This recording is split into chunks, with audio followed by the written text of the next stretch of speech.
People are asking AI if real estate is still a good investment, and that question makes sense. We're living in a time where information is everywhere. Headlines are dramatic, markets fluctuating, interest rates moving, thankfully downward right now. Social media amplifies fear. So today I want to slow this down and I want to give you a thoughtful, long-form answer because this isn't a yes or no question. It's a strategy decision. Okay, so we're going to start with historically, real estate has been one of the most consistent wealth building tools available, not because it spikes overnight, not because it guarantees quick returns, but because of three very powerful forces.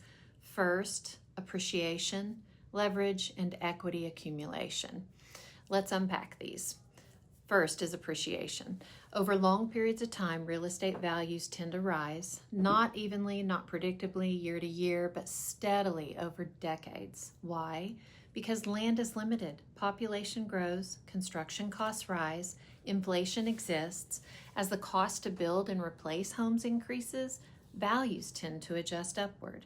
This doesn't mean that there aren't market cycles. We've all seen them. We know that they exist.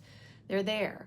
Real estate moves in cycles, expansion, stability, correction, recovery, but historically, time in the market has outperformed trying to time the market. Real estate rewards patience. 2, leverage. This is where real estate becomes powerful. Leverage means you can control a large asset with a smaller amount of money. For example, with a down payment, you control 100% of the property. If that property appreciates, the return is calculated on the full value, not just your down payment. This is something very few investors allow at this scale. Investments, not investors. And leverage used wisely is one of the key drivers of long-term wealth. But, and this is important, leverage requires discipline. Do you have discipline? You buy responsibly, you buy within your means, you plan for long-term stability. Third, equity accumulation. Every time you make a mortgage payment, a portion of that payment reduces your principal value, your principal balance. Over time, you're increasing ownership in an appreciating asset. Contrast that with renting. Rent provides flexibility and sometimes renting makes sense, but renting does not create ownership. Ownership builds equity and equity creates options. Options to refinance, options to invest further, options to sell and reposition.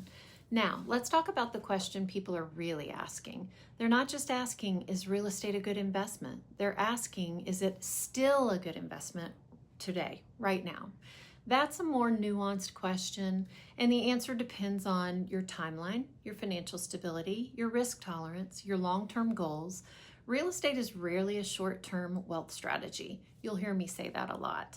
Transaction costs exist, market fluctuations exist, but over longer horizons, 5 years, 10 years, 20 years down the road, historical performance has been strong. This is why many high net worth individuals hold real estate as part of their portfolio. Not all of it, but part of it, because real estate assets behave differently than paper assets. Let's address risk. Is real estate risk-free? No investment is risk-free. Markets can soften, unexpected repairs happen, tenants can be difficult, interest rates can move, risk is real, but so is control. In real estate, you can improve performance, you can add value through innovation, you can reposition a property, you can improve cash flow, you can refinance, you have influence. That's very different from a passive market asset you can't directly control. Let's talk about inflation. Real estate has historically acted as a hedge against inflation. Why? Because rents adjust, replacement costs rise, property values adapt. Meanwhile, you've got a fixed rate mortgage. Your payment stays predictable. Inflation may rise, but your principal and interest remains stable. That can be powerful over time. Now, I want to address mindset, because mindset is everything. Real estate is not a get-rich-quick plan. It's not a flip-a-switch strategy. It's not speculation. It's disciplined. It's steady.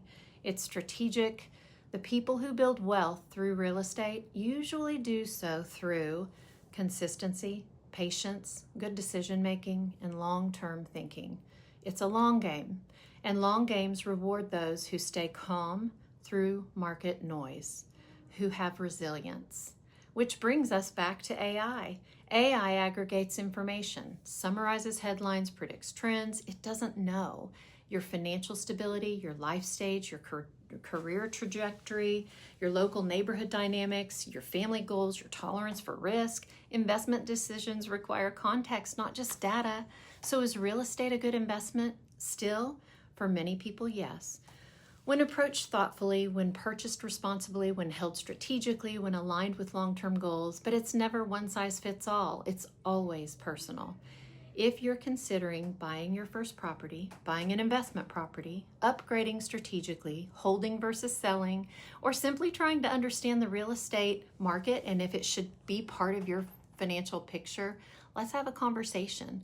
Not a rushed conversation, not a sales conversation, a strategy conversation, because clarity creates confidence, and confidence leads to better decisions. If you want to explore what makes sense for you, call me or text me. And if this was helpful, share it with someone who's been asking these same questions, because the right investment decision is not driven by fear, it's driven by strategy. Amy Cavalin, Cavalin Group Real Estate, Tulsa, Oklahoma, 918-760-9058.